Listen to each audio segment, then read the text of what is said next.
Méditation du 27 janvier. Une conversation futile, car par tes paroles tu seras justifié et par tes paroles tu seras condamné. Matthieu 12, verset 37. Entendre les femmes parler plus que les hommes est très courant. Mais pour ne pas croire sans réfléchir ce qui se dit, j'ai fait des recherches à ce sujet. Et ce que j'ai découvert est vraiment très intéressant. Selon une étude de l'Université du Maryland aux États-Unis, les femmes parlent plus que les hommes. On doit cela à une protéine que notre cerveau produit. Les femmes prononcent donc environ 20 000 mots par jour, quand les hommes n'en prononcent pas plus de 7 000. Pour plaisanter, je me demande pourquoi, si nous parlons plus à cause d'une protéine, certaines de nos conversations sont futiles, comme les ragots, les plaintes, les critiques injustifiées, les plaisanteries vulgaires, les mensonges, les rumeurs, les conversations oiseuses et vaines qui s'éternisent sans bénéficier à celui qui les dit, ni à celui qui les entend. À nous les femmes a été décerné l'adjectif bavarde. Quelqu'un a dit que, quand les femmes parlent, elles utilisent une autoroute à 8 voies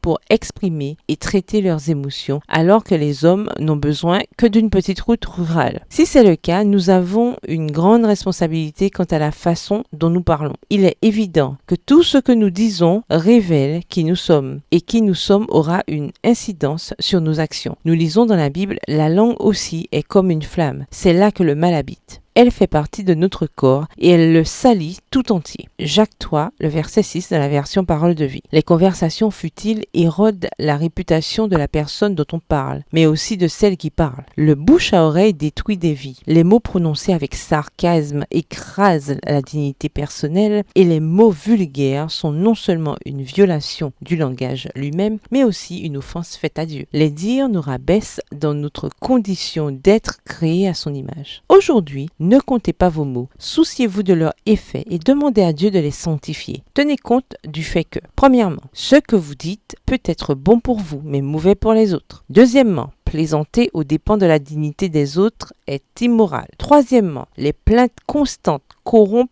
votre capacité à être heureuse. Quatrièmement, la parole dite de manière appropriée est un baume pour les âmes. Et cinquièmement, vous rendrez compte de vos paroles devant Dieu. Bonne journée et que l'Éternel vous bénisse.